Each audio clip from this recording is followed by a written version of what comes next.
Okay, so a little bit of a different vlog today. I have just come back from the Auckland Qigong Open Day, and it was great. So this was put on by the New Zealand Qigong and Traditional Chinese Medicine Association, which I have been part of for quite a long time, and I'm currently vice president of that association. And I've previously served as secretary and also as registrar at different times. And so I actually had to give the opening speech, or the welcoming speech, at the beginning of the event today. So I might as well tell you some of what I told people in that speech, a little bit of the history of the association, things like that. So Qigong has a reasonably long history in New Zealand. I think to some extent we did have Chinese settlers since quite early in New Zealand's recent history, but there wasn't a lot of Qigong, there wasn't a lot of Chinese medicine or anything like that. But it has, like in many other parts of the world, it has grown little by little. And our association was founded by a man named Alistair Bourne. Alistair was my first main Qigong teacher personally.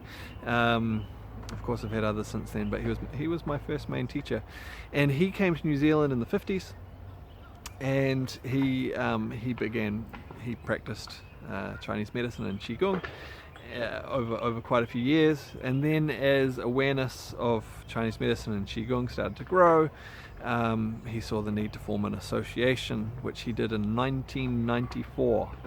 And so that was when he was the founder. He was the first president and person who organized bringing that association together back then. And at that stage, the focus was really on people just who were Chinese medicine practitioners who were also using Qigong. And so it was really, the membership was focused just on people who were practitioners doing treatments, doing Qigong healing.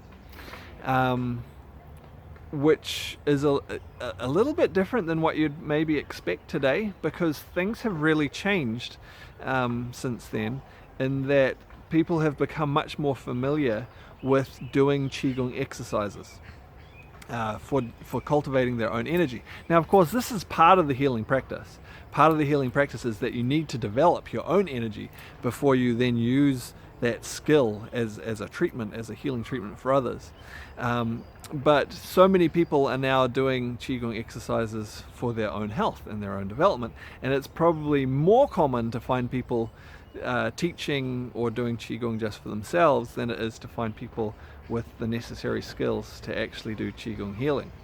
And so this gradually changed over the years, and it was in 2010, and this was actually when I was serving as secretary and registrar of the association, that there were starting to be more people teaching Qigong actively.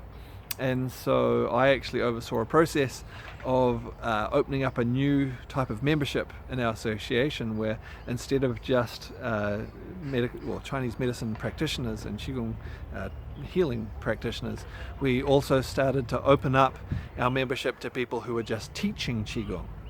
And so we created all of the standards and so on, so that we could admit members who were teaching Qigong. So yeah, so quite a long history, and since then it's kind of been a new phase. Of course, we still have people doing Qigong treatments and doing other aspects of Chinese medicine, but we have many more people who are teaching Qigong now as well. And so the association has a role in creating, and maintaining standards, also in acting as a place where people can come together as colleagues to share experiences and support one another, and also to raise awareness to the public of Qigong and so on. And this is the purpose of the open days.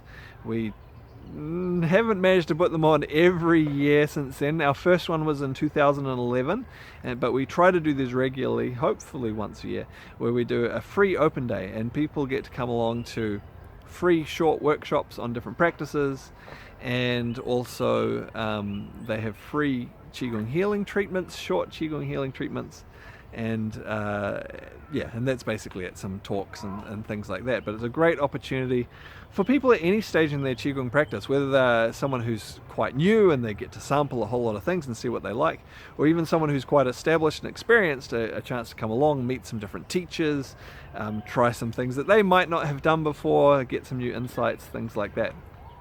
So that's what I've been doing today. Personally, I taught one workshop. I did an introduction to Qigong walking, and I was also doing Qigong healing sessions as well, which was really enjoyable. The day went really smoothly. The weather was beautiful. We had a great turnout of people who came along. So it was really, really good. Good variety of different workshops from different teachers, and so on. I did as well take the opportunity to ask a few people what they thought of the Qigong Open Day, so I am going to edit those in here. So what did you think of the Qigong Open Day? I had a great day. I learned new things, I refreshed things that I had already known, and I feel better in mind and body. It was very open-minded, the feeling of sharing, giving, receiving, good flow, lots of cheese, happy. It was really great. This is a great venue. It's a great opportunity for people to try out Qigong. We've had lots of people here, and I think it's been a really successful day. Actually, this year it was a little bit of a difference. We got more new people coming through, so people who haven't been practicing Qigong, so that's one of the main focuses for us. So I was very pleased because of that. And the variety of workshops, the also variety of different therapies, everything seems to be that the feedback from people that was really good, very positive, and we would like to definitely run it again. I thought it was really great. There was a great turnout, lots of people out in the community coming along to support us. It was good. We had a great range of teachers, great range of healers, and I look forward to another great Qigong Open Day next year. Cool. So overall, a great success. A lot of people contributed to it. A lot of different Qigong teachers and healing practitioners and so on. So a team effort in many ways. Kerry in particular did a lot to bring it all together. Orlando did a lot as well. So really, really good. Anyway, that's my little update vlog, something a little bit different, but it's part of the Qi life. Some of the things I get up to, as related to my Qigong. So I hope you've enjoyed this vlog. If you have, that's great. Like, comment, subscribe. I'm going to talk about lots of different things relating to Qigong in this vlog. Sometimes it's going to be exercises and philosophy. Sometimes it's just going to be other stuff that's going on. But one way or another, I look forward to seeing you on the next one.